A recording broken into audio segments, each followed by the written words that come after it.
Boa noite, meus irmãos. Que a paz e o amor de Jesus se derrame sobre cada um de nós. Que a espiritualidade benfeitora nos ilumine e nos auxilie. E antes da gente iniciar, nós gostaríamos de parabenizar o Centro Espírita União e Amor por essa iniciativa de tantos anos, dedicar uma semana à família. Porque a família é um tema tão importante, tão valioso para nós. Se nós pensarmos que a família é a célula da sociedade, o que isso significa? Ser célula de uma sociedade. Na realidade, o que a gente vê hoje é um exemplo dos nossos lares. Quando a gente percebe uma sociedade ainda tão competitiva, tão corrupta, tão violenta, a gente percebe que ainda não colocamos Jesus em nossos lares. Então é interessante que na questão 775 do Livro dos Espíritos, Kardec faz aquele famoso questionamento: o que aconteceria se os laços de família relaxassem? Ou seja, se nós não dessemos a devida importância à família. E é respondido pelos espíritos superiores uma recrudescência do egoísmo. Quando nós colocamos o nosso interesse pessoal acima de um interesse coletivo. Então, hoje, nesta noite abençoada, falando sobre a família, o nosso tema é a convivência familiar. Coisa fácil, né? Convivência familiar. O que é convivência familiar? Quando a gente fala em convivência, na realidade, nós estamos num relacionamento em que nós dividimos essa existência. Nós compartilhamos com algumas pessoas um tempo muito grande dessa existência. Nessa convivência, nós vamos compartilhar. E a convivência familiar é a nossa primeira convivência. Quando nós encarnamos, reencarnamos, esse lar, esta família é a nossa primeira escola. Então, nessa convivência, a gente vai ver que existem muitos desafios. O que significa esses desafios? Não é no sentido negativo. É no sentido que muitas vezes nós pensamos diferentes, nós temos sentimentos diferenciados. Então, esse desafio, no sentido muito positivo, é no sentido de superação dessas diferenças, é no sentido de renúncia, de doarmos de nós mesmos. Porque o que significa família? É interessante que família é uma palavra que vem do latim famulus e que significa servir. Família é nós servirmos uns aos outros. E geralmente dentro de casa, em vez de servir, o que a gente faz? A gente cobra muito, né? Casou comigo, tem que me fazer feliz. Ah, estou com fome, estou com isso, estou com aquilo. Então, às vezes, a gente vai exigindo muito. Mas família é servir. Quando a gente fala nesse conceito de família, se a gente for acompanhando a história da humanidade, a gente vai perceber que esse conceito, ele vem modificando ao longo dos tempos. Antigamente, como que definia família? Era a união de pessoas que tinham laços consanguíneos. E é uma definição muito pobre, muito frágil, porque ela se perde por si só. Quantos de nós temos filhos que são adotivos, que não têm laço consanguíneo, mas têm o laço do amor? Não deixa de ser filhos. Então, essa definição hoje, ela não faz um sentido muito grande. Quando a gente percebe a família hoje, antigamente nós tínhamos um modelo muito rígido, o pai, a mãe, os filhos. Hoje a gente tem uma família modificada. Às vezes uma mãe com os filhos, pai com outros filhos se unem e tem outros filhos em conjunto. Nós temos hoje também essas relações homoafetivas. Então, como que nós podemos definir família? É justamente esse núcleo de convivência. Pessoas que vão conviver no mesmo lar, que vão desfrutar desta companhia, desta convivência. E mesmo que alguns saiam, vão morar em outros lugares, tem esse relacionamento. Não só um relacionamento de convivência, mas um relacionamento afetivo. E quando nós vamos ver o que é a família dentro da doutrina espírita, o que a doutrina espírita tem a nos dizer sobre família, nós vamos compreendendo a importância da família. Nós vamos percebendo que esta família que nós reencarnamos hoje nesta existência, ela teve todo um planejamento. A gente às vezes fala, nossa, minha família não tem nada a ver com ela, caí lá de paraquedas, né? Não. É a família que foi reunida e que tem utilidade para o nosso progresso. São encontros e reencontros que nos são necessários nessa convivência. O Espiritismo vem falar para nós dessa instituição sagrada. No 14º capítulo de O Evangelho segundo o Espiritismo, no item 8, nós vamos entender a parentela corporal e a parentela espiritual. O que seria essa parentela? É justamente os familiares, a convivência com outras individualidades. E ali nessa mensagem fica muito claro para nós que o que faz a união, a força entre os espíritos é o sentimento, é a sintonia que nós temos e não a consanguinidade. E aí, numa explicação muito interessante, o que nós vamos encontrar lá?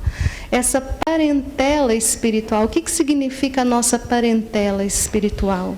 São os nossos verdadeiros afetos, construções de muitas e muitas existências, são laços inquebrantáveis. Então, hoje na nossa família corporal, aqueles que convivem conosco e que nós amamos, nós criamos um vínculo tão forte que passamos a ser uma família espiritual. Então, nós estamos unidos para sempre por esse sentimento, por essa sintonia. Kardec vem nos explicar que quando nós desencarnamos, nós então vamos buscar no mundo espiritual estar com aqueles com que nós temos essa afinidade, essa sintonia, essa nossa família espiritual. Então, essa afinidade é uma semelhança de gostos. Se nós desejamos o bem, se nós desejamos um trabalho, nós vamos nos encontrar com aqueles que também têm o mesmo desejo. Mas se a gente deseja vingança, a gente fala tanto do obsessor, mas se a gente ainda tem ódio, tem mágoa, a gente desencarna às vezes com tanta raiva de alguém, quem vai ser o obsessor de amanhã? Somos nós. Quem que nós vamos procurar no plano espiritual? Aqueles que nós temos afinidade, nós os buscamos e a gente vai criando essa parentela espiritual. A Terezinha de Oliveira, ela aborda sempre o tema família, ela já desencarnou, mas muito conhecedora da doutrina, ela sempre dá uma explicação muito interessante.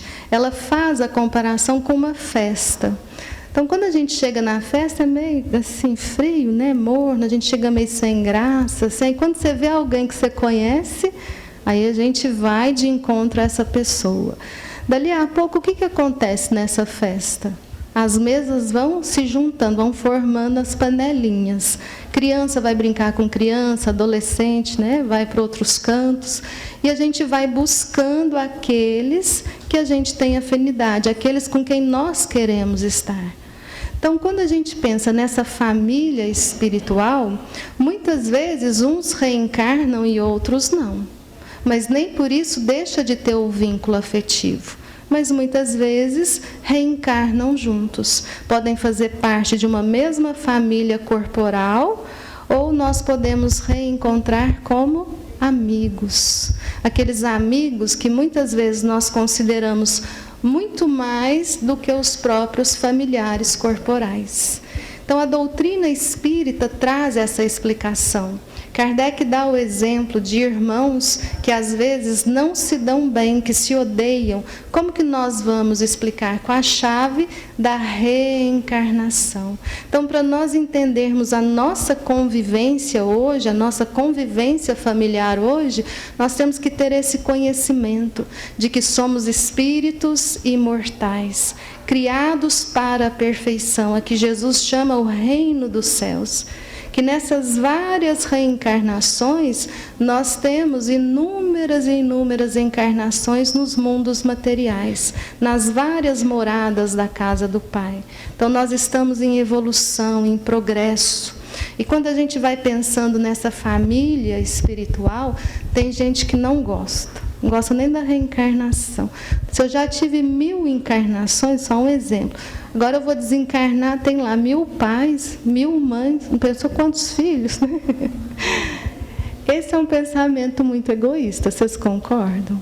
Porque quando a gente retornar, não vai ter esse título de pai, de mãe, de filho, de tio, de avó. O que vai nos fazer estar com esses espíritos? A nossa afinidade, o nosso sentimento. E aí nós vamos ver uma parte muito consoladora da nossa doutrina. Quantos de nós tivemos entes tão queridos, tão amados, que já retornaram ao plano espiritual? E que nós sabemos que continuam a vida, continuam o aprendizado, continuam a evolução. Que se hoje não estão conosco, estão em pensamento. Eu queria tanto ver. Quem não tem a mediunidade, às vezes quer ter mediunidade para ver os parentes. Quem tem mediunidade fala, olha, a gente vê muita coisa, parente é só de vez em quando. Mas todos nós dormimos. Todos nós temos o desprendimento do sono. Então, quem que nós buscamos nesse momento de desprendimento? Muitas vezes esses seres amados. Então, Deus é tão misericordioso que quando a gente tem esse laço verdadeiro, essa parentela espiritual, que é a parentela verdadeira, nós então criamos esse vínculo eterno. Mas se nós tivermos gostos ruins, vamos dizer assim, ainda tenebrosos, de vingança, também teremos a nossa parentela lá. Não serão lugares o quê? Não serão lugares em que a gente vá vivenciar de uma forma tranquila, com paz na consciência. Então, hoje, nessa existência, nós estamos não só criando esse futuro, mas também nos unindo a esses espíritos. Então, a nossa parentela corporal, o que o Evangelho traz para nós? Que se não houver um desenvolvimento de sentimento nessa convivência, ela é muito frágil, ela é passageira. Tem constatações e constatações. Quantos de nós temos parentes consanguíneos que não vemos há muito tempo? E não é nem porque moram longe, às vezes moram na mesma cidade, e o que a gente fala? Quero saber desse povo, não. Não quero saber desse povo. Então, a gente já deixou a convivência de lado. Pode deixar? Claro, pode. Às vezes a convivência faz mal, a gente deixa de lado. Depois a gente retoma ela. Que a gente vai ter que... Essa parte ninguém gosta, né? A gente vai retomar. Pode deixar para depois. Não existe, não pode. Pode, a cada um segundo suas obras. Mas a gente vai ter o quê? Que reconquistar. Então, na nossa família consanguínea, ou na nossa família formada pela convivência, seja com que membros forem, ali estão reunidos muitos afetos nossos. Aqueles afetos que nós já construímos ao longo das existências. Mas nós temos também os desafetos. E tem também, o Evangelho deixa muito claro, às vezes, membros ali que ainda nos são desconhecidos, que a gente vai começar um relacionamento ainda nessa existência. E a Terezinha de Oliveira, mais uma vez, ela coloca muito bem, ela coloca num quadrinho, fica fácil para a gente entender. Que se esses nossos parentes são pessoas que nós temos afinidade, é aquela pessoa que a gente gosta de conversar, às vezes pede conselho, a gente tem muita afinidade com essa pessoa. Então, a gente já sabe que esse motivo de ligação é essa ligação de sintonia, de uma família espiritual que nós agora estamos juntos novamente. Mas se forem pessoas muito diferentes de nós, aí aquela pessoa muito diferente de nós, a gente tem que colocar duas situações, né? Aquela que é muito diferente de nós porque testa demais as nossas virtudes, principalmente uma chamada paciência. A pessoa testa a nossa paciência. Qual que é o motivo dessa convivência conosco? ao nosso progresso, desenvolver aprendizado. Muitas vezes a gente vai crescer com essa pessoa, porque aquela pessoa que a gente fala que é aquela pedra no sapato, a gente preocupa muito com ela. A gente fala, nossa, fulano vai estar lá. Aí a gente já se prepara. Querendo ou não, nós estamos o quê? Pensando nessa convivência, muitas vezes desenvolvendo tolerância, paciência. Mas se aquela pessoa que é tão diferente de nós, em qual sentido? A gente fala, nossa, é uma pessoa tão, às vezes, mais evoluída, mais moralizada, sempre dá conselho, às vezes a gente nem quer, mas a pessoa dá conselho. Aí já seria qual o motivo dessa ligação? Um aprendizado para nós. É aquela que muitas vezes vem na família para trazer um progresso moral. É aquela que vai, durante as brigas, as confusões, sempre vai tentar fazer o quê? Com que esses indivíduos não rompam essa convivência. Mas nós temos também esses desafetos. Pessoas que às vezes a gente tenta muito, mas são pessoas que nos incomodam, que nos fazem sofrer, que nos magoam. A gente fica tão magoado, a gente gosta de magoar, né?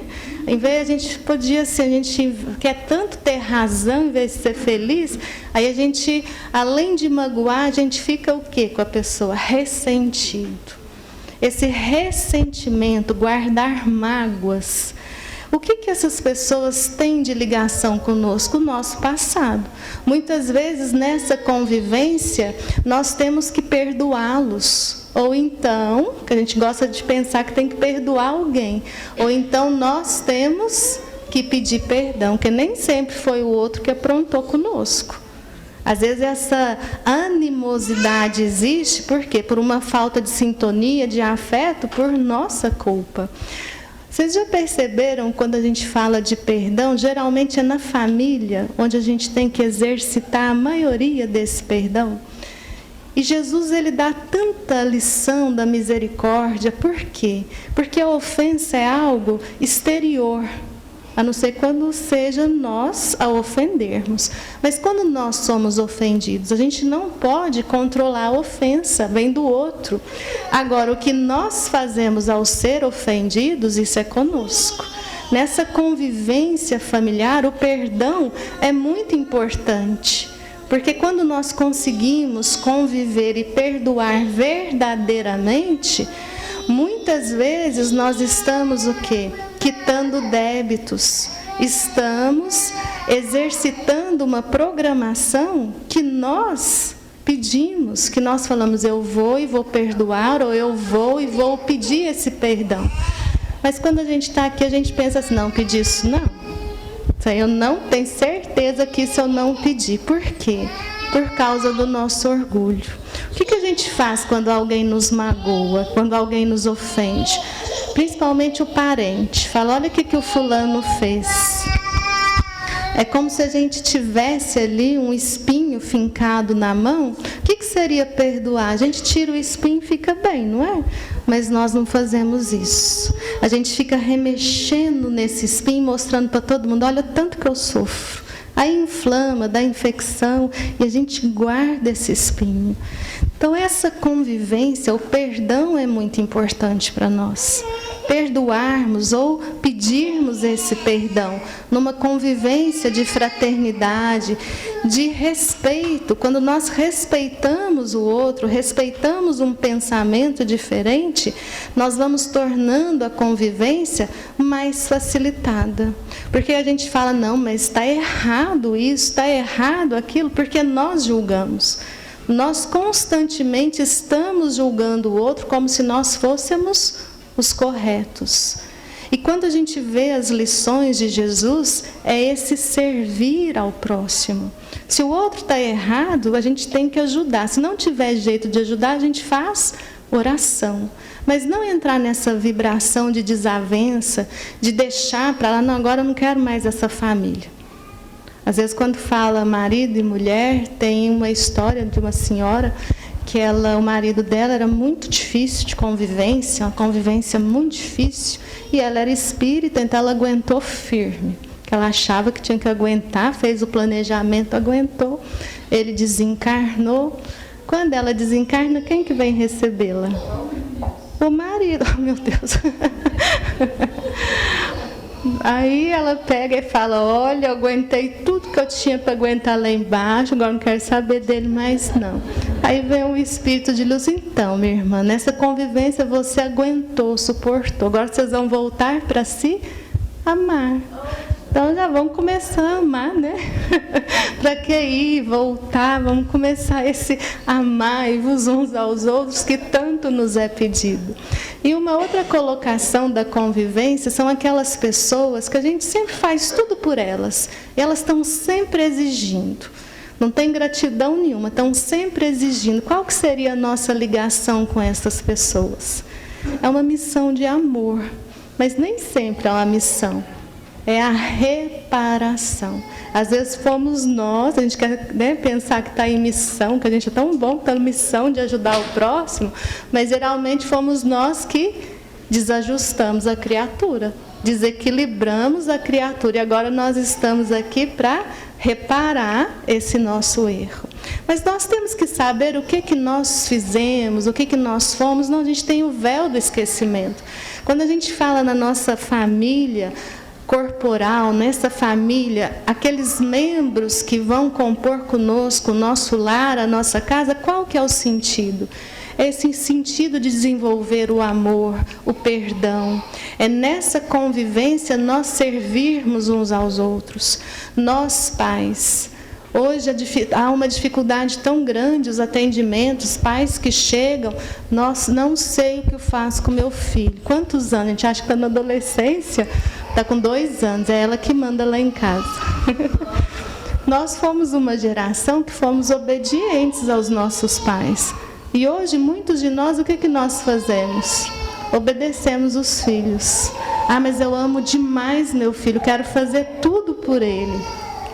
O que é o amor? O Evangelho nos traz. Como que Deus nos trata? Tem alguém que nos ama mais do que o Pai? Alguém duvida do amor de Deus para conosco? E a lei dele é da meritocracia, a cada um segundo as suas obras. Quando nós não cumprimos o nosso dever, nós temos consequências. Por que nós temos essa consequência? Para adquirirmos esse conhecimento. Então nós temos que amar os nossos filhos, possibilitar que eles se fortaleçam para passar por dificuldades, por problemas. Temos sim que ter autoridade em cobrar os deveres, porque é assim que nós amamos. Na infância é o melhor período para que esse espírito que ainda tem toda aquela carga, todo aquele prazer, às vezes aquelas deficiências, as inferioridades ainda não estão afloradas. Então é o melhor momento para nós educarmos. Mas nós não educamos com palavras, a gente tem que educar com o nosso exemplo. Então nesse momento a gente vai percebendo o que se passa hoje. Em nome de um amor, nós não queremos que eles sofram.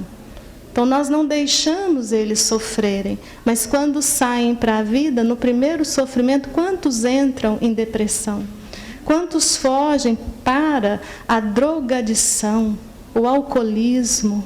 A gente vê uma juventude que está pedindo socorro e somos nós responsáveis. Amar. Jesus nos mostra como amar, sim, sim, não, não. Amar é servir, é doar-se, é nós sermos capazes de cobrar, sim, os deveres, termos essa autoridade. Não uma autoridade como era antigamente, da boca para fora, exigências, simplesmente para a sociedade, uma coisa verdadeira, de sentimento. Então, o que nós podemos fazer nos nossos lares para que a gente tenha essa convivência? A gente tem que ter uma convivência cristã.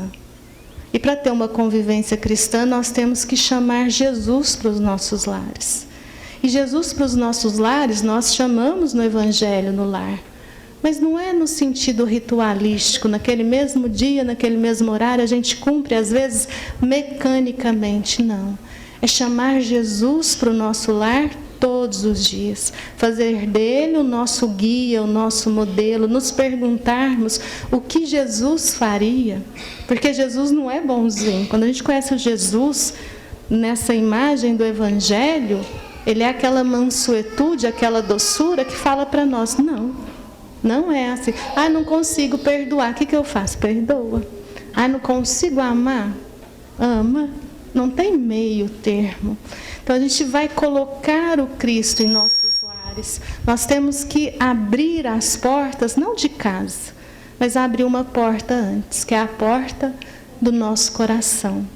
E aí nós temos uma história que ela sempre é divulgada, de um quadro de um pintor muito famoso, que ele vai expor esse quadro, e ali se aglomeram várias pessoas para ver o quadro, e ali quando ele tira o pano, a gente tem a imagem do Cristo batendo na porta, e o Cristo está perfeito, ele está com o ouvido colado na porta para escutar uma resposta.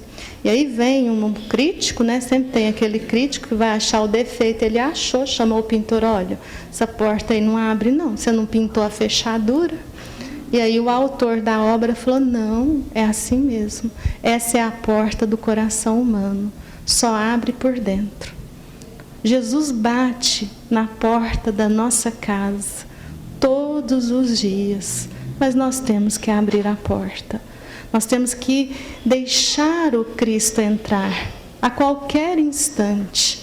Nessa convivência, nós precisamos ter palavras carregadas com fluidos de sentimento verdadeiro. Às vezes alguém fala, mas você errou, errei.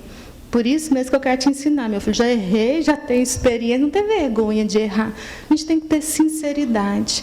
Os filhos estão aprendendo conosco, é a nossa missão. E nós, como filhos, devemos honrar pai e mãe. Mas não foi um bom pai, não foi uma boa mãe. Não é isso que nos é colocado. Qual que é o nosso dever? Interessante que está na primeira revelação, Moisés, o 4º mandamento, honrar pai e mãe, está em Jesus, nas suas palavras, e é um capítulo do Evangelho. A gente não tem que saber se foi bom ou se foi mal, a gente tem que servir, tem que doar. Nosso tempo já acabou. Então nós vamos finalizar com uma história para a gente sair daqui bem encorajado, a procurar aqueles que às vezes a gente distanciou, a perdoar, a pedir perdão, que a gente possa ter uma convivência familiar e fazer desses parentes também a nossa parentela espiritual. Então conta que um pai tinha uma fazenda muito grande e ele faz um testamento que quando ele morresse ficaria metade para cada filho. E quando ele desencarna, cada filho recebe metade das terras, mas entre as duas terras passava um riacho. E adivinhei. E esse riacho não entrava ali no testamento. O que aconteceu com os dois? O mais velho, por ser mais velho, achava que o riacho era dele. O mais novo não admitia. E nessa briga por conta de um riacho, o que foi acontecendo? Eles brigavam até que romperam o relacionamento. Mas romperam o relacionamento com muita mágoa, muitos magoados uns com os outros. E esse fazendeiro, o irmão mais velho, onde ele iria sair, iria na cidade, e ele vê que à porta dele tinha um carpinteiro. E o carpinteiro falou que ele era muito caprichoso e que ele queria ali, né, se tivesse algum serviço, se esse fazendeiro pudesse dar o serviço que ele queria. E o irmão mais velho pensou, olha, eu tenho muita tábua lá no celeiro, tem prego, tem tudo que é material. Você vai lá, está vendo aquele riacho ali? Você vai fazer um muro. Vai fazer um muro e tampa esse riacho. Não quero saber desse riacho mais. Aí conta para o carpinteiro da briga, né, de tudo, do sofrimento. Ele falou, não, pode deixar, a hora que você voltar da cidade, o muro já vai estar pronto. E assim ele foi, quando ele voltou, quando ele olhou, ele levou um susto muito grande. Não tinha muro, não tinha nem uma cerca. O carpinteiro tinha feito uma ponte. E ele ficou irado, né? A gente quase não fica irado, mas ele ficou com muita raiva, ia falar que é tanto de desaforo para o carpinteiro. Mas antes dele extravasar aquela raiva, o que ele viu? Que o irmão mais novo vinha da fazenda, passando pela ponte de braços abertos, um sorriso no rosto e lágrima nos olhos. E ele foi tomado também de uma emoção tão grande, e ele vai de encontro ao irmão. E ali não há palavras, simplesmente um abraço. Mas vamos pensar quanto sentimento nesse abraço. Uma reconciliação por uma coisa, às vezes, tão sem fundamento, tão sem peso. E ali então o fazendeiro pede que o carpinteiro fique ali